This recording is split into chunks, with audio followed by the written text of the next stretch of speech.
She thought I wouldn't hear her, that the bathroom door would drown out her whisper. But even through the music, the clinking dishes, and the laughter from the next table, I caught it. Yeah, of course. He'll leave in 20 minutes. Pull up right to the entrance. My name is Eric. I'm 48. I live near Portland, Oregon. I run a small logistics business. Private freight transport.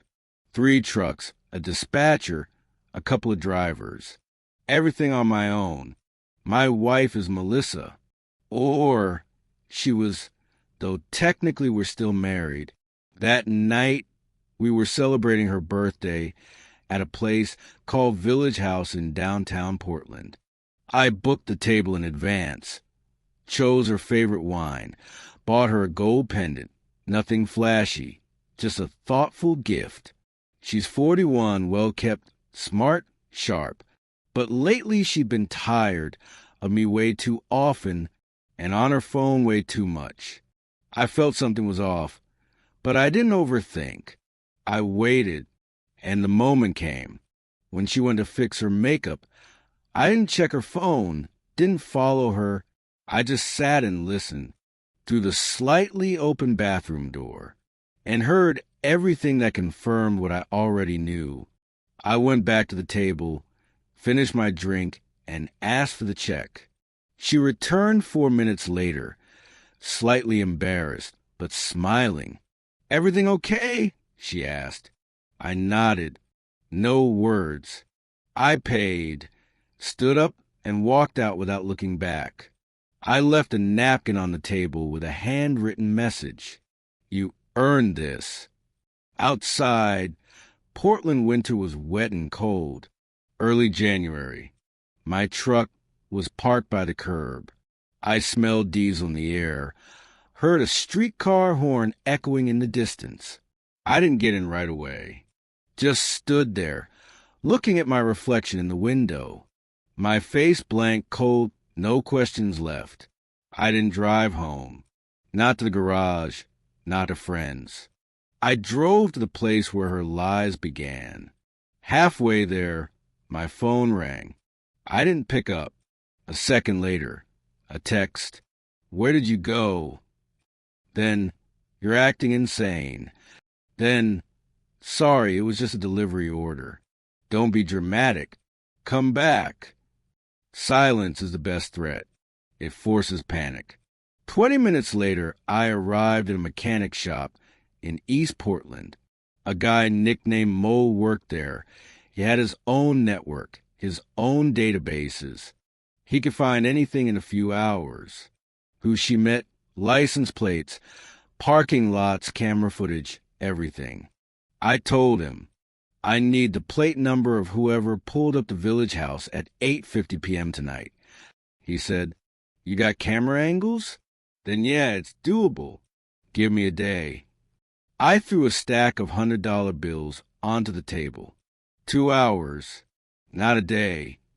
While he dug through his sources, I drove to my storage garage, the place where I kept old dash cam recordings. Years' worth of footage, most of it useless, until I remembered one moment. Once, when I picked Melissa up from work, she stepped outside for 2 minutes to talk to someone. She came back fast, but her perfume was different. I ignored it then.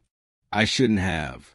Now I searched those old files for a face, a silhouette, a gesture, and found it, a black Toyota Land Cruiser with a motorcycle club sticker on the back. The timestamp matched. I drove back to Mole. He was already waiting. Yep, same plate. Camera caught at 8:49. One guy in a hoodie got out. Looks like he's been there before. "Give me his name," I said. "You'll have it," he answered. I got home around 11:40 p.m. She hadn't called, hadn't texted. The apartment lights were off, but her boots were still by the door. She was waiting. I walked in quietly. She said, "Eric, what's going on? You didn't explain anything." I stepped close, very close. Explain? Why? You've already made your decision. She froze. I whispered, you have 2 days. After that, I tell everything. She reached for my hand, tried to cry, tried to drop to her knees, and I just watched her shaking, watched a one strong woman collapse into a mask, her world falling apart. No shouting, no violence, just because I finally stopped playing by her rules. I walked out, closed the door, and heard her cry behind it. Ahead were the night and 2 more days until she learned what real revenge is. At 5:12 a.m., I woke up to the sound of a car door slamming. Not the kind of noise you ignore half asleep. This one was sharp, urgent, like someone moving fast. I was already at the window, shirtless, when I saw that same black Land Cruiser turning around near the next building. She didn't think I'd notice, but I memorized the license plate, and now that car burned in my mind like a target. I left through the back door, so I wouldn't run into her in the hallway. Let her think I was asleep. Let her believe she still had control. 5 minutes later, I was already outside, snow turning into slush under the tires, the sky hanging low and heavy.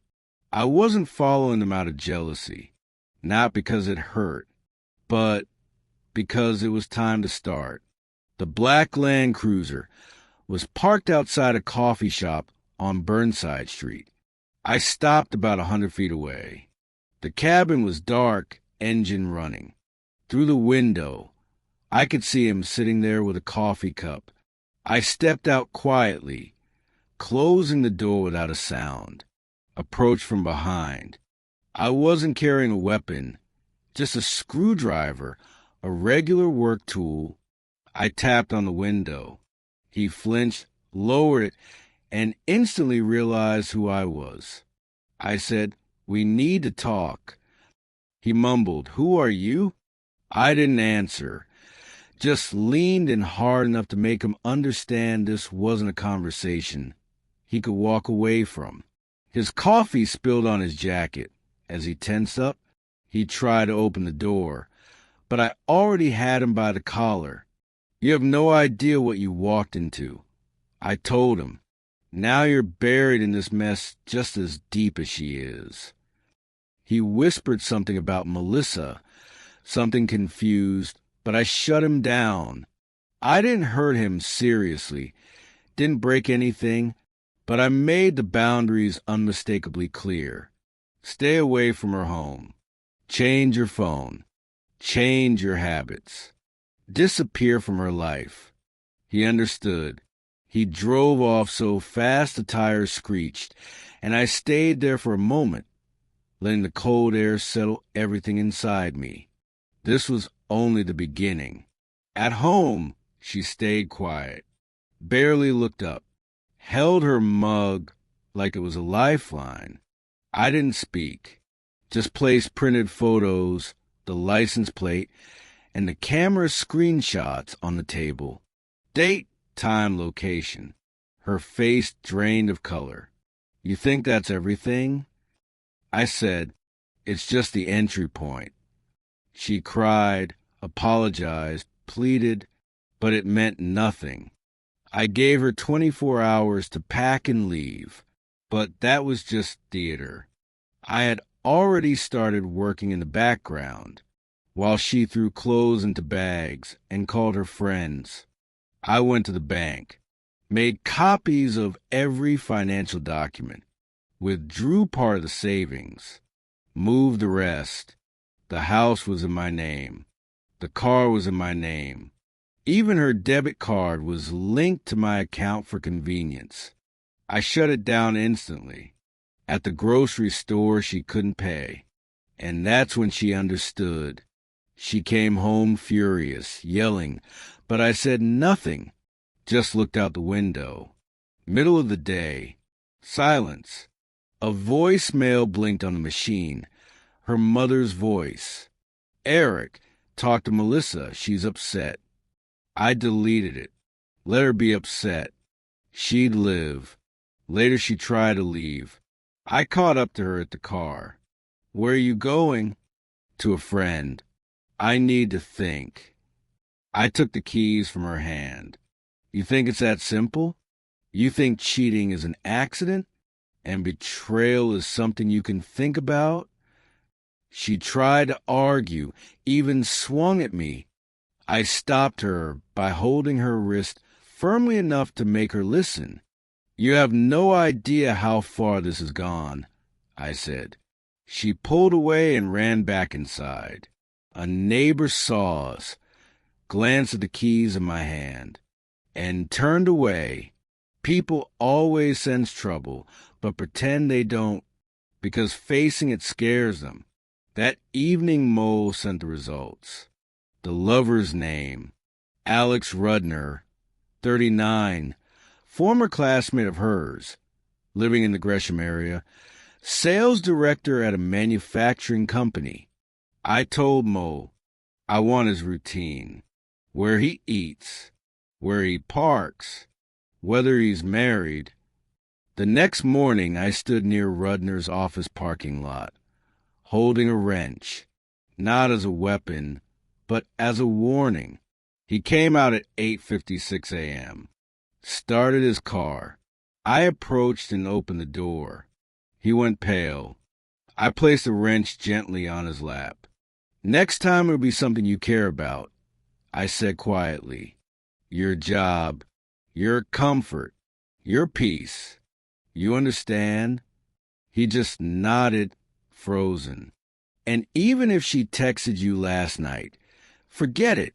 Forget she exists, because you won't see the next warning coming. I closed the door and walked away.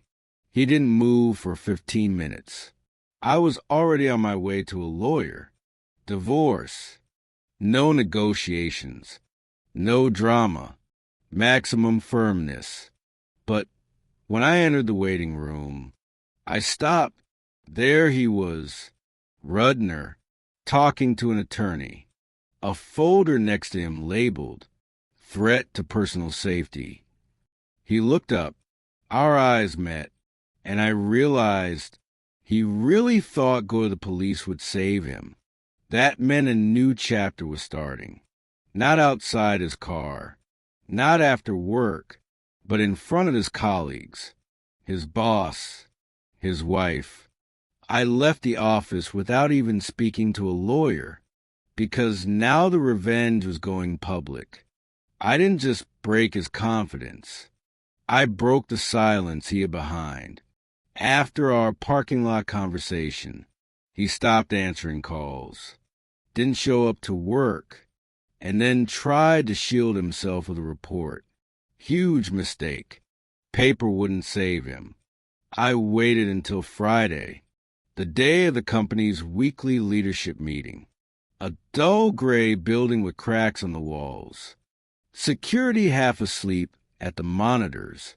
Time, 9:22 a.m. He always came at 9:30.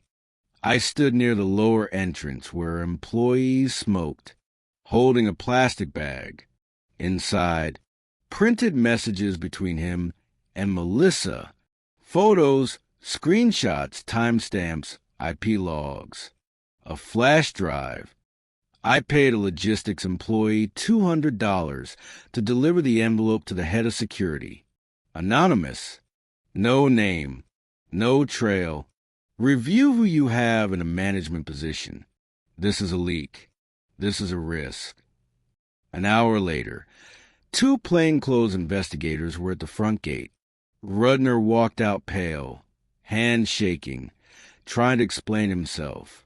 They escorted him to HR. At 1:45 p.m., a guard I knew sent me a photo. Rudner signing resignation papers. Immediate termination. That's how people leave when they think they can destroy a family and still collect a bonus. Melissa sat in the bedroom that evening, scrolling through her phone, her face empty, trying to understand. Refreshing social media. piecing it together. I walked in silently and tossed a black USB drive onto the bed. Your lover is unemployed. Your reputation is falling apart. You think this is the end. She held her head like it hurt. Eric, why are you doing this? I cut her off. You still don't understand what fear feels like. I called Mo. Do you have the wife's address? Yeah, he said. Chkalov Street, apartment 43. She has a kid from a previous marriage. About 9. I got in the car and drove there, not to hurt the child. I would never touch a kid, but so she would learn the truth directly, face to face. She opened the door, cautious. I showed her the photo immediately.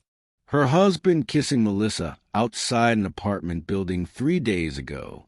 She dropped the keys. Who are you? I'm the man whose family he walked into. The man who doesn't forgive this. I handed her the flash drive. Do whatever you think is right with this. Just remember, if he shows up near my wife again, you become a widow. I walked away. Behind me, silence. She didn't even close the door. It was Wednesday, 3:20 a.m. I woke up to a noise in the hallway. Someone was slowly climbing the stairs, unsteady, stopping every few steps. I got up, opened the door, and saw Melissa standing there without a coat, just a thin sweater, shaken, a bruise on her face. I didn't ask questions. She dropped to her knees. He showed up drunk, she cried. He was yelling, blaming you for everything. Said you ruined his life. I watched her cry. No pity, no anger, just cold clarity. You chose this, I said. You wanted fire. Now you're standing in it. She said he threatened her, and I asked her, what did you expect? You thought you could play with people like him and walk away untouched. She begged to stay with me that night. I refused. You have 1 day. After that, you leave, or I make sure you do. The next morning, I forwarded security camera footage of her stumbling outside at 2 a.m., sent it anonymously to her workplace with the subject line, employee in unstable condition, possible emotional or substance-related issues. At 3:20 p.m., she called. They suspended me, told me to get help. This is your doing. I stayed silent. You've lost your mind, she shouted. I cut her off. You forgot who you were dealing with. Her world began unraveling thread by thread, and I kept pulling. That evening there was a knock on my door. Who is it? Police. I opened. A local officer stood there. Neighbors reported noise and an argument. Someone said they saw you near a car holding a tool. Is that true? I looked at him calmly. Yes, I was there. Yes, I had it. Yes, I confronted someone. He froze. That can be considered a threat. Then prove it, I said. He eventually left, understanding it was one person's word against another's, with nothing concrete. And that's when I realized it was time to tighten the last turn of the spiral. I logged into her laptop. She hadn't changed the password. Reckless. I downloaded everything. And there he was, a second man, not just Alex.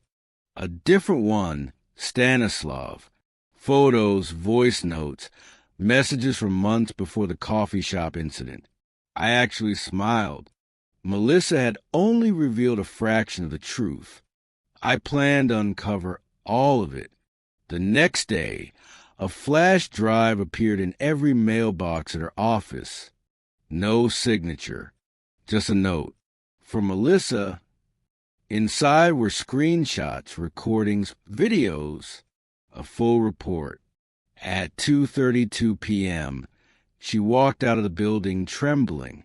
I watched from across the street as she tried to break her phone in half, screaming in frustration, collapsing onto her car hood, crying into the cold air.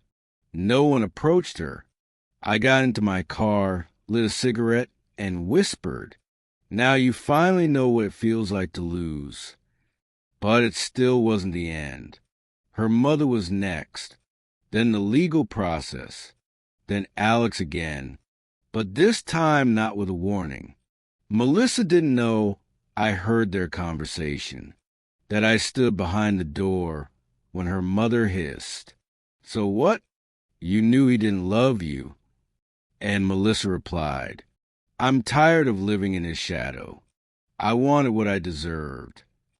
That's when I understood I couldn't break Melissa with words, but I could shake the world around her. The next day, I stood outside her mother's apartment building. Old paint peeling, stale smell in the hallway. I knew she was home. Pensioner, strict routine, TV always on. I rang once, twice. On the third try she opened. Tired eyes, sharp voice. "What do you want?" I didn't answer. I simply held out a flash drive. "Your daughter. Everything she's done. If you want to know who she truly is, watch it." She staggered back, pale. I placed the flash drive on the doormat and left. 2 minutes later, I heard her crying behind the door. A day later, Melissa called me sobbing. "You talked to her?" "Why?" "She's in the hospital now. Stress, blood pressure." "Are you happy?" I listened to her break, but it still wasn't over. I tracked down Stanislav, the second man, the one she'd been speaking to before Alex. He worked at a local sports club, training teenagers. A respected instructor. I arrived in the evening, when parents were picking up their kids. Approached him as he walked out with a towel over his shoulder. I held printed messages, photos, a voice note from Melissa. "You're better than Eric. He's like furniture. You're the fire." I handed him the documents. "If you ever step toward someone else's marriage again, I'll make sure people know exactly who you are." He tensed up, tried to provoke a confrontation. I didn't engage. I simply walked away, leaving him shaken, exposed, humiliated.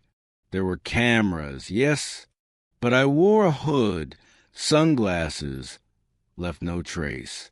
An ambulance arrived minutes later. I watched from my car, drinking coffee. Melissa disappeared for 3 days. No calls, no messages. Then an email arrived. "Please let me go in peace." Peace? She shattered it, and now wanted to exit gracefully. The Real hit came when I found out she was planning to leave town. Train tickets booked. Portland, Kansas City. For Sunday. I didn't stop her. I went to the station and waited. She walked in with a suitcase, sunglasses hiding her eyes. Fast pace, until she suddenly froze. Alex was standing in front of her, bruised, exhausted, but there. I approached from behind. What a reunion. They flinched. He stepped back. I said, "Your train is canceled. For both of you." She whispered, "You're insane." I took her gently by the arm. "No, I'm just done being human to you. You turned me into something else." Security ran in within a minute. I had already left, through a different exit. Later that evening, she stood at my door with a split lip, shaken and exhausted. "Let me in. I have nowhere to go," she whispered. I let her inside, but not out of sympathy. I wanted to see how quickly a person collapses from the inside once their world falls apart. She sat in the kitchen, trying to drink water, her hands trembling. I understand everything now, too late, right? I answered. What exactly did you understand? That strangers don't care about you? That the people you trusted weren't who you imagined? Or that I'm not someone you can betray without consequences?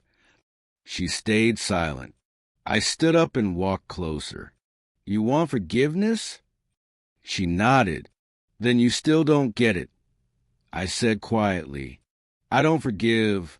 I finish things. I stepped onto the balcony and called my attorney. File the divorce. First thing tomorrow. Then I called Mo. Send a second packet to the school where Alex's son studies. Parents should know what kind of role model they have. When I returned to the kitchen, I said, Tomorrow you're no longer my wife. She sat in shock, mumbling something incoherent. I didn't listen. And after that, I continued, You won't exist anywhere in my life. Not online, not in my contacts, not in memory. I'll erase you the way you tried to erase me. The final blow hadn't been delivered yet, but I could already hear the ground cracking beneath their feet. They still believed they could escape. They didn't know I had already closed every exit. I wasn't harming anyone, but I knew exactly how far I could go and what betrayal does to a person's limits. In the morning, I went to the notary, finalized the divorce documents, and clearly stated, Property stays with me, no shared assets, no support payments. Everything looked clean on paper, but inside I was burning, because during the night Melissa had lied again. I found another set of messages from a backup account she created. She had been telling someone. He acts like a maniac. I'm scared. I hope he leaves on his own. And a secret photo she took of me at home, captioned, He won't let go. He wants revenge. I printed those and attached them to the divorce filing. Let the court see who she pretended to be. Let them believe I was the villain, because at least villains stay consistent. While I waited for the hearing date, Alex reappeared. He showed up near my truck one cold, sunny morning, staring at the tires, holding something in his hand. When I approached, he didn't back away. You went too far, he said. I stepped closer. You came alone, or is someone hiding around the corner for you?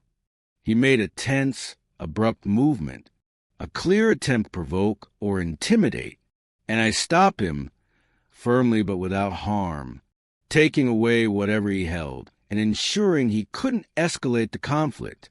You made your choices, I told him. Now live with them. He left again, shaken, and I began the second wave. I sent an anonymous report to Child Services. Pay attention to the Rudner family. Frequent conflicts, unstable environment, possible risk for the child. Then, through Mole, I forwarded screenshots to Stanislav's ex-wife, compliments Melissa had written about him, things she deserved to know. The reaction was predictable. One received a legal notice. The other lost his job, and Melissa was left alone, unraveling. She stopped doing her makeup, wandered through the house like a shadow, talked to her reflection, sometimes held her phone without turning on the screen. Her mind was slipping. The breaking point came late Saturday night. When I returned around 3 a.m., an ambulance was outside the building. Melissa had been taken to the hospital after an emotional crisis that frightened her mother. I didn't follow, didn't call. I simply sat in the kitchen and poured myself a drink. The next day, I received a notice. Court hearing scheduled in a week. Attached was Melissa's request. Postpone the hearing. Psychiatric evaluation recommended. Possible pressure from spouse. I didn't answer. Instead, I sent a formal statement to the police under my own name. I request verification of messages directed at me for possible defamation and harassment. There is reason to believe false information is being spread. I played by the rules, but they were my rules. 3 days later, she returned with her hand bandaged, pale, unfocused, looking like someone who had lost everything inside. I opened the door. "I can't do this anymore," she said. "With anyone. I just want to leave." "Then leave," I replied calmly. "Too much damage has been done." She reached out a hand. I stepped back. Too late. For the first time, she left without a scene. 2 hours later, her friend called, screaming, "You're destroying her. What did you do?" I hung up. Soon after, a photo came through. Melissa collapsed on the floor, her mother beside her, police in the background. I didn't move, just sat on the floor and closed my eyes. Later that night, an unknown number called. A cold voice said, "We know everything you've done. She's not alone. We're coming." Then the line went dead, which meant this wasn't over. Someone else was involved. I opened the safe and took out the metal case, not as a weapon, but as preparation. When someone threatens to show up at night, you can make 2 mistakes: be afraid or wait for them foolishly. I chose a third option: find out who they were first. I spent the night awake in the kitchen, staring at the open laptop, feeling the cold draft from the window curtain. I had time to think who might be behind it. Melissa had no real friends left. Alex wasn't capable of this. That left only someone hiding behind anonymous calls. And those I never overlook. By morning, I already had the number traced through Mole, registered to a shell company in another town, but the phone had been used near Melissa's home 3 days before a crisis. Coincidence? No. I drove there. A 5-story brick building, graffiti on the entrance, the same tension I had come to recognize. A group of young guys were lingering by the doorway, drinking cheap coffee, joking loudly. One of them was smoking a flavored cigarette, the same scent I remembered from the late-night anonymous call. I approached them. "Which one of you has a number ending in 6329? Silence. One of them looked away. They tried to dismiss me, but their nervousness gave everything away. I confronted them verbally, pressing until one finally cracked under pressure. "A woman," he blurted out. "An older woman. Said her husband had hurt her. Paid us just to scare someone. That's all we know."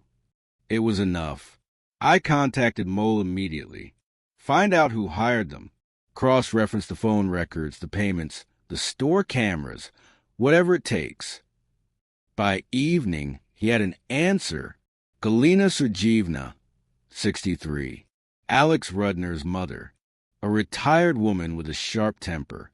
I went there without a plan, just a storm of unresolved rage. She opened the door almost instantly, as if she'd been expecting me. "Who are you?" she asked sharply. "I'm the one you tried to intimidate," I said, stepping inside. "Now you're going to hear the truth." She tried to explain about her son, about family difficulties, about the woman she believed was responsible for it all. Her words didn't match the reality I'd lived through. I told her plainly, "Tell him this. If he tries interfering in my life again, there will be consequences. Real ones. I'm done being a convenient target." I left without looking back.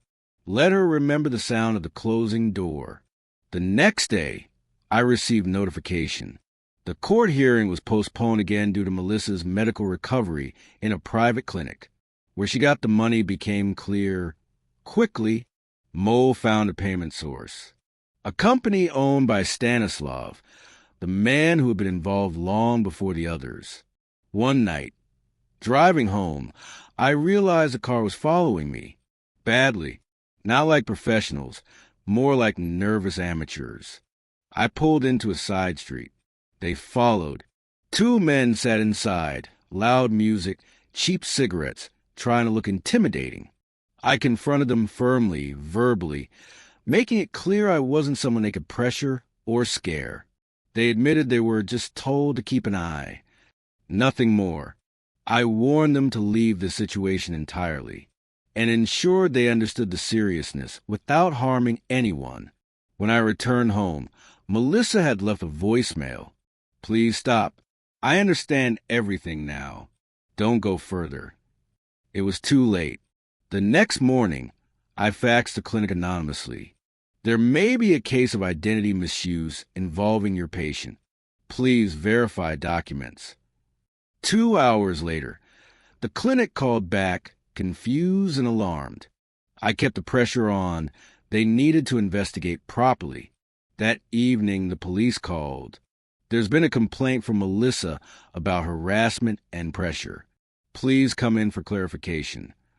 I went in calmly with a full folder of dates, screenshots, messages, inconsistencies. The officer reviewed everything meticulously. It's intense, he said, but formally, you haven't crossed any legal lines. I replied, as long as they keep interfering in my life, they won't find peace. He didn't argue. The real finale began at the cemetery, not because someone had died, but because I felt I had come to a symbolic end myself. I sat at my father's grave, pulled out a letter I'd written a week earlier. Forgive me for not being able to hold on to anything, not myself, not them. When I looked up, I noticed a figure behind the trees, a man in camouflage, standing still, watching. When I approached, he disappeared, but it told me everything. This wasn't just about revenge anymore. Someone else was involved.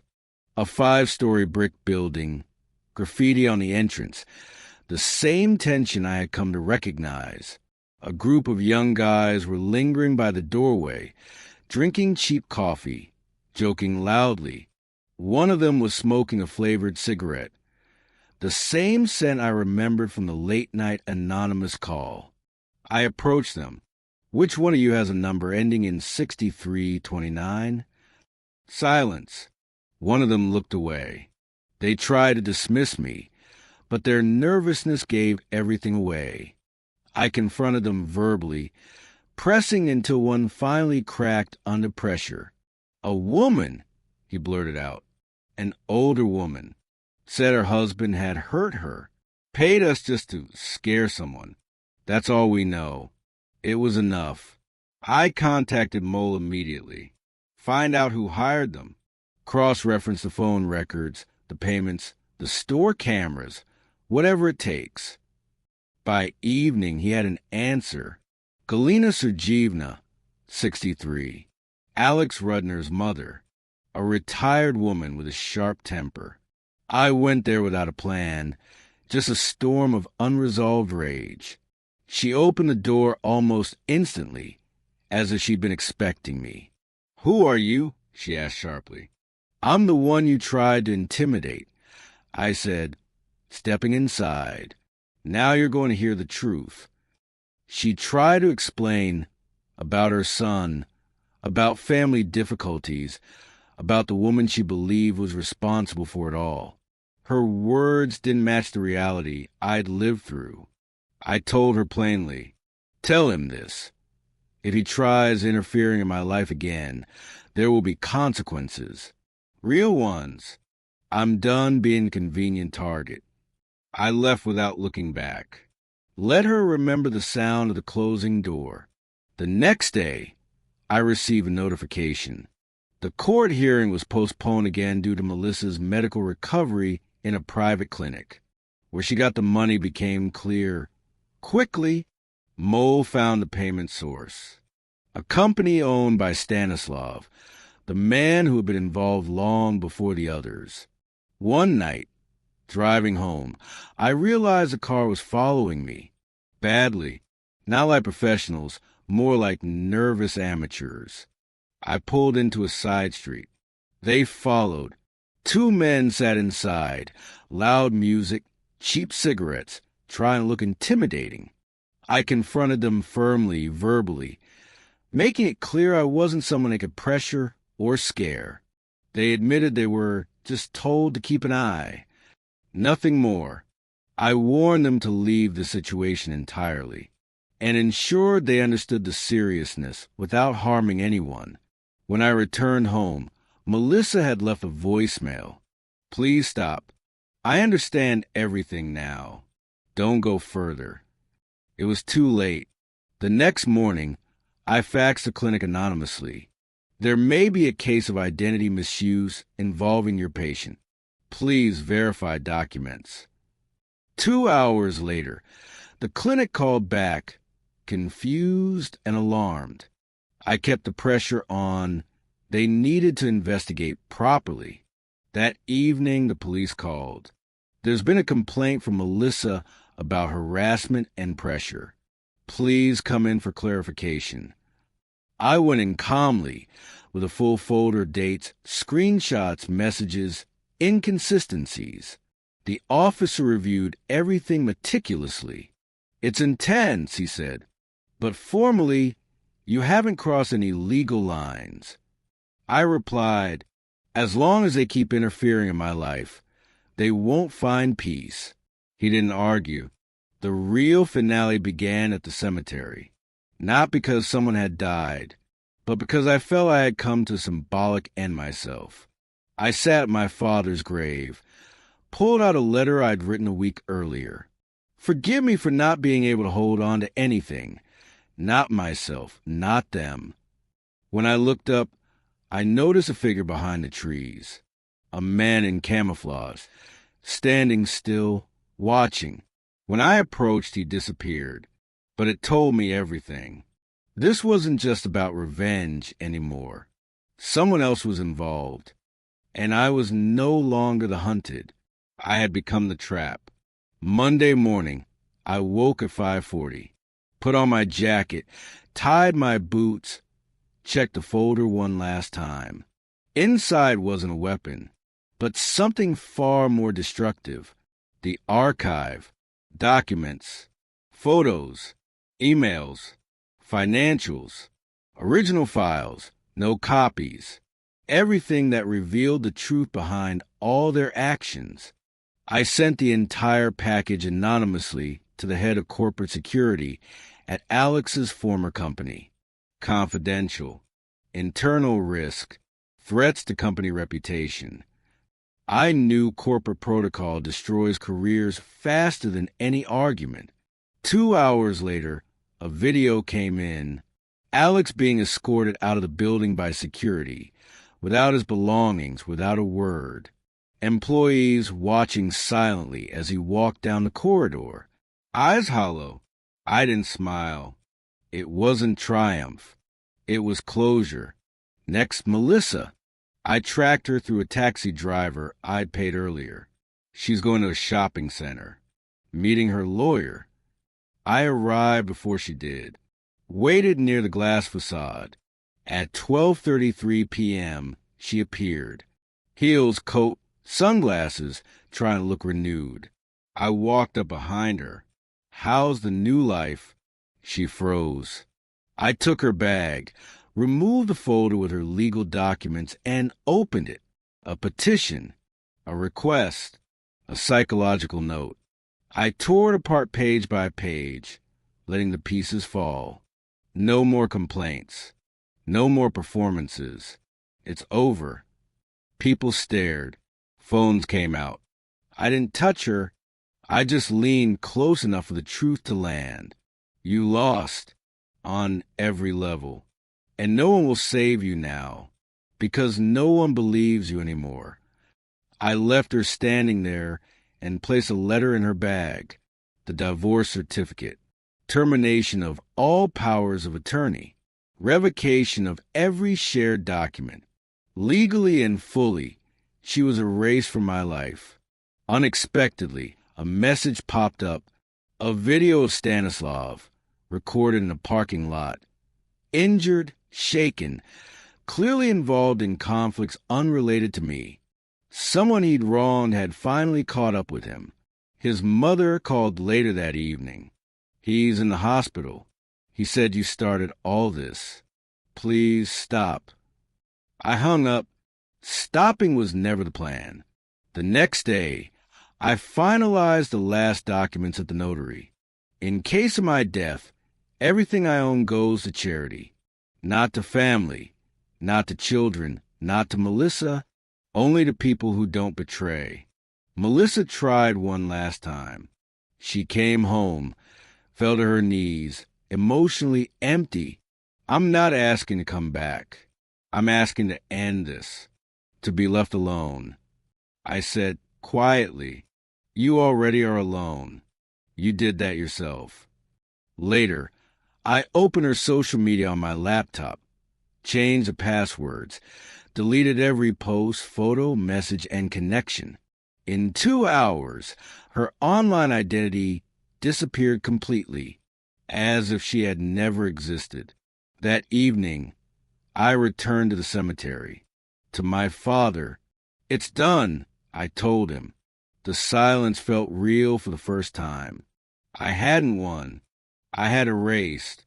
And erasing is much worse. They still live, but they no longer exist. They breathe, but they cannot speak, cannot yell, cannot ask for help, because no one listens to them anymore, and no one ever will.